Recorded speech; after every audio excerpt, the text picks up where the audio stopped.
માધાપરમાં એક સાથે 3 મકાનના તાળા તૂટતા ભારે હાહાકાર મચી ગયો. લાખો રૂપિયાના મતાની ચોરી.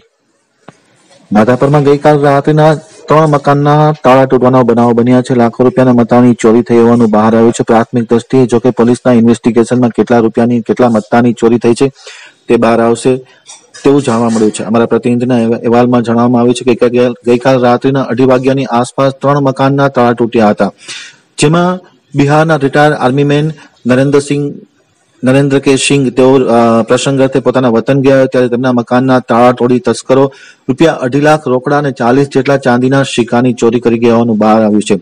ત્યારબાદ તસ્કરોએ પ્રેમથી ચોરી કરીને બાજુના મકાન હિરેનભાઈ ઠક્કર રહે છે તેમના મકાનના તાળા તોડી અંદાજે 1200 રૂપિયા રોકડા લઈ ગયા હોવાનું બહાર આવ્યું છે. જોકે ચોરીની સમગ્ર ઘટના દરમિયાન બાજુમાં રહેતા વિનોદ ગેલાના મકાનને તાળા મારી દીધા હતા. બહારથી કડી મારી દેવામાં આવી હતી. પરિણામે કોઈ લોકો બહાર ના આવે. આમ આખો અંજામ તસ્કરોએ બહુ સિસ્ટમેટિક રીતના આપ્યો હોવાનું બહાર આવ્યું છે. જલારામ ધામ, મહાદેવ હિલ્સ, કેસરબાગ રોડ, માધાપરમાં આ 3 એક સાથે મકાનો છે. તેમાં ચોરીની ઘટના બની હતી અને આ ચોરીમાં લાખો રૂપિયાની મતાની ચોરી થઈ છે. રોકડ રકમ, દાગીનાની ચોરી થઈ છે. જોકે પોલીસના તપાસમાં સમગ્ર ઘટના બહાર આવશે કેટલા મતાની ચોરી થઈ છે. પરંતુ રાત્રિના ખાસ કરીને ઠંડીની મોસમ ચાલી રહી છે. આવી પરિસ્થિતિમાં પોલીસ પેટ્રોલિંગના અભાવના કારણે આવતીકાલે વડાપ્રધાન નરેન્દ્ર મોદી જ્યારે કચ્છમાં આવી રહ્યા છે ત્યારે સમગ્ર પોલીસ કાફલો તેમના પેટ્રોલિંગમાં તૈનાત હોય, જેનો લાભ ઉઠાવીને તસ્કરોએ આ ચોરીને અંજામ આપ્યો હોવાનું બહાર આવ્યું છે. ભુજ બી ડિવિઝનમાં ફરિયાદ નોંધવામાં આવી છે. પીઆઈ વસાવાના સીધા માર્ગદર્શન હેઠળ સમગ્ર ઘટનાની તપાસ ચાલી રહી છે.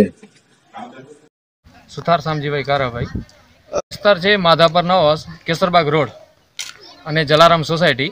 અને અહીં 3 મકાનના તાળા તૂટ્યા છે. અવારનવાર અહીંયા એવો બનાવ બને છે ચોરીનું.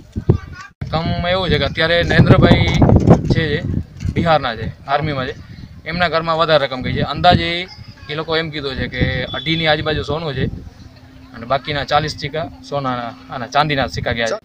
અન્ય ઘરોમાં એકમાં તો કાંઈ છે જ નહીં, એમાં ચોરી નથી. એ લોકો જાગી ગયા હતા અને બીજા ઘરમાં 1000-1200 જેવી ચોરી થઈ છે. બીજામાં નહીં, જાણ તો આ પહેલી વખત જ કરી છે આપણે, એટલે કરી છે. અને અહીંયા પેટ્રોલિંગમાં આવે છે ગાડી, પણ ક્યારે આવે છે કાંઈ નક્કી નથી. અને પેટ્રોલિંગમાં આવતી હોય તો આ રીતે ચોર કઈ રીતે આવી શકે?